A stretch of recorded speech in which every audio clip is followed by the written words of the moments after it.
Hello guys, आप सब कैसे हैं। आशा करती हूँ आप लोग ठीक होंगे। मैं भी ठीक हूँ। चलिए, मैं अपने रियल लाइफ के बारे में आप लोग से शेयर करना चाह रही हूँ। जो हमारे साथ गुजरा है वो आप लोग से मैं शेयर करना चाह रही हूँ। मैं एक फार्मर किसान की मैं बेटी हूँ। हमारे पिताजी फार्मर थे। मैं 7 बहन 2 भाई हमारे हैं।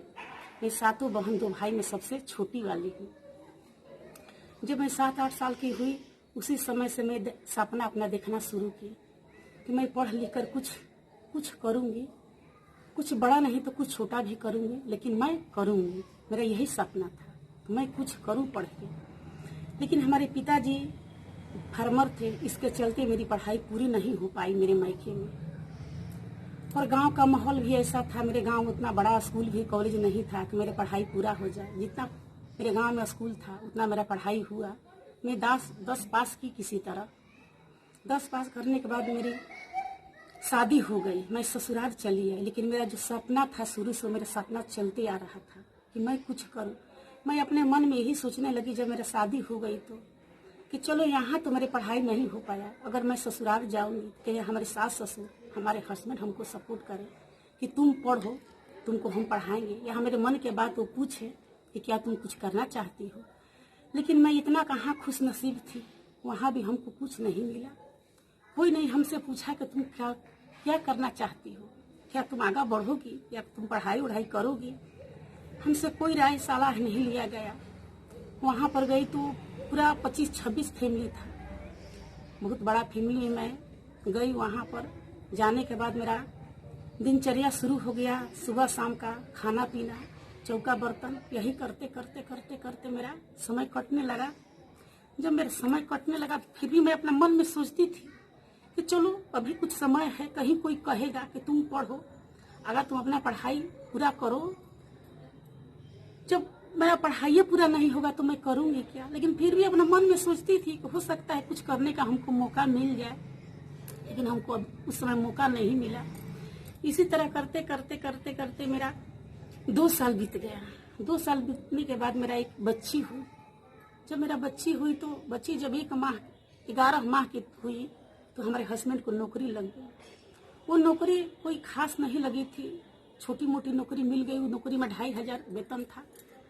2500 वेतन था और परिवार वालों की भी कुछ श्रद्धा था कि नौकरी लगा तो हमको दीजिए। और वो नौकरी लगा गांव से 60 किलोमीटर दूर।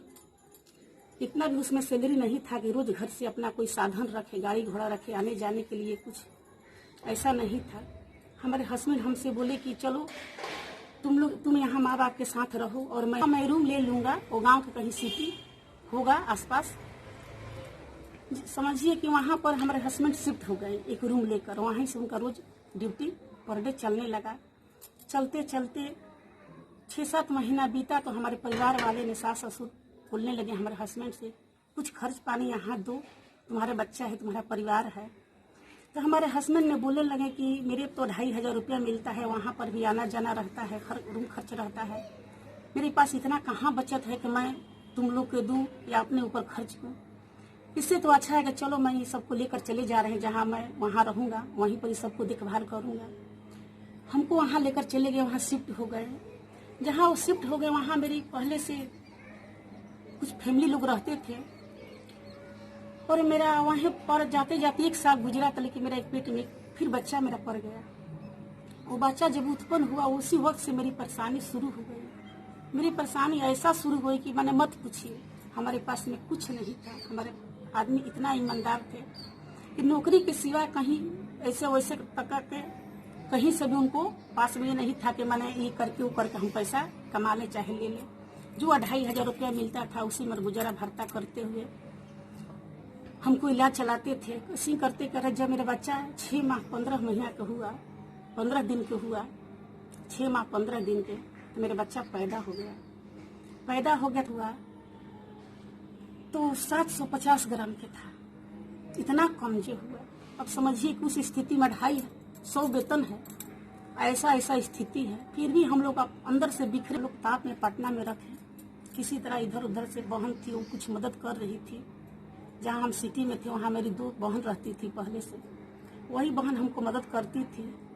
कोई कितना भी देगा तो अपना जैसा थोड़ी होगा, लेकिन हम लोग उसी में अपना मैनेज करते थे। ऐसे करते करते मेरा बच्चा 1 माह हुआ तो हम लोग निकाल कर बाहर ला दिए। उसका हाथ में दिक्कत हो गया, हाथ टेढ़ा हो गया। उसको हाथ के संभालते संभालते जब मेरा बच्चा 3 साल का हुआ तो खड़ा होकर चलने ही नहीं पा रहा था, खड़े नहीं हो रहा था। और उसके साथ समस्या पर समस्या, समस्या पर समस्या शुरू हो गई और मदद करने वाला कोई नहीं था। बस वही 2500 रुपया से 2700 हुआ, बस वही पैसा चलते रहा, समस्या बढ़ते रहा। इसी तरह करते करते हम लोग बच्चे के अपना पटना से इलाज शुरू किए। पटना, बनारस, दिल्ली, एम्स में 2 महीना इलाज कराए। उसके बाद में रामदेव बाबा के पतंजलि में गए, वहाँ 1.5 साल के दवा कराए। 1.5 साल में कोई फर्क नहीं पड़ा, कोई नहीं फर्क पड़ा। उसके बाद हम लोग बहुत चिंतित रहते थे, बहुत दुखी रहते थे और आर्थिक स्थिति भी नहीं ठीक था कि हम लोग उससे भी कुछ अपना हिम्मत बढ़ा सके। लेकिन अपना जो सत्य था वो हम लोग नहीं खोए। हम लोग किसी के साथ में अपने ऐसे कोई हाथ नहीं फैलाए कि किसी गलत स्वभाव से चाहे गलत व्यवहार से अपना धैर्य और सत्य अपना बनाए रखे। ऐसे करते करते मेरे घर एक टीवी, सादा, उस समय सादा टीवी था, हमारे आदमी लिए थे।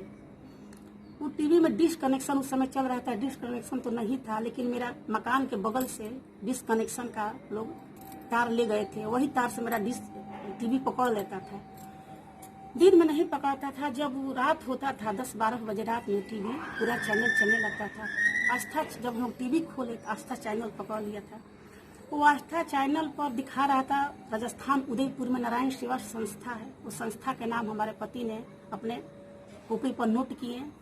नारायण सेवा संस्था उदयपुर, सेक्टर नंबर 4, वहाँ पर निःशुल्क इलाज होता है। मैं आज अपने इस वीडियो के माध्यम से वो नारायण सेवा संस्था को मैं धन्यवाद देना चाहती हूँ, जो मैं हमारे बेटा को जिंदगी दिए। हम लोग वहाँ लेकर अपने बच्चे को गए, किसी तरह इधर उधर से पैसा उधार पैसे लेकर वहाँ गए तो मेरे बेटा का नंबर आया तो हम लोग डॉक्टर से मिले। वो डॉक्टर 6 महीना को नंबर दे दिया, तुम लोग 6 महीने के बाद आओ। पहला वाला पैसा तो हम लोग बेकार चला गया, लेकिन इतना मन में आशा था कि चलिए कम से कम नंबर तो मिला ना।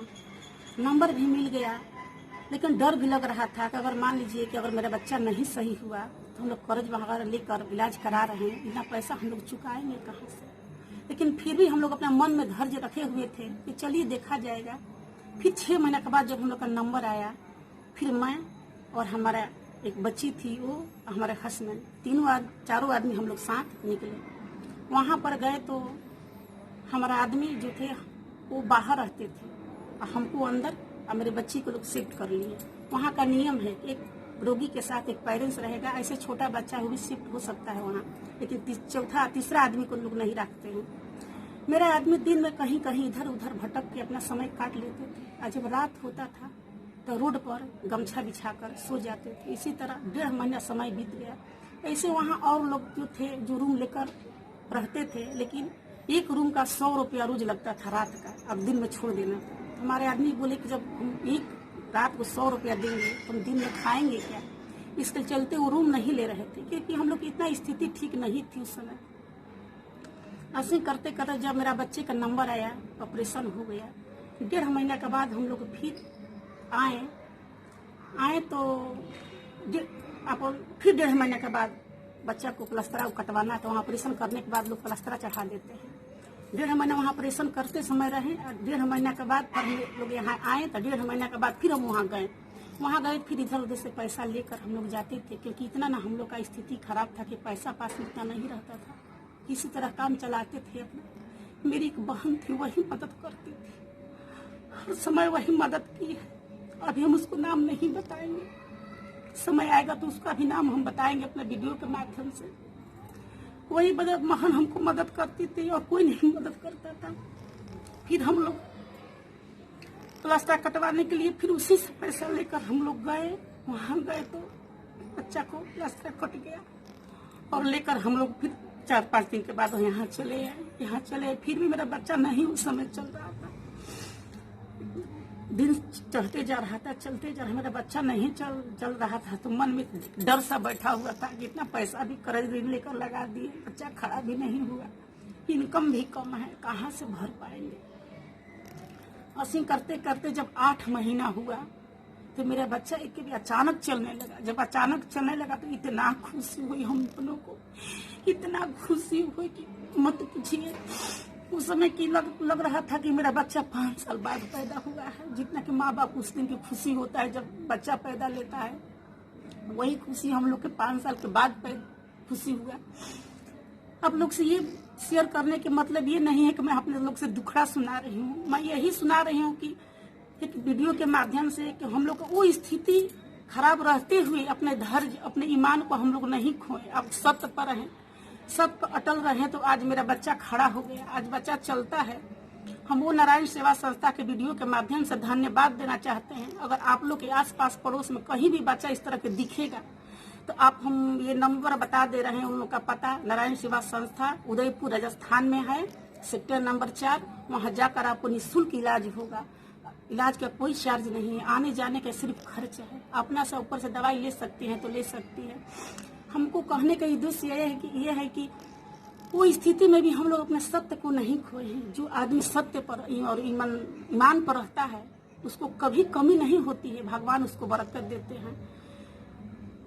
इतना ही अपना वीडियो के माध्यम से कहना चाह रही हूँ।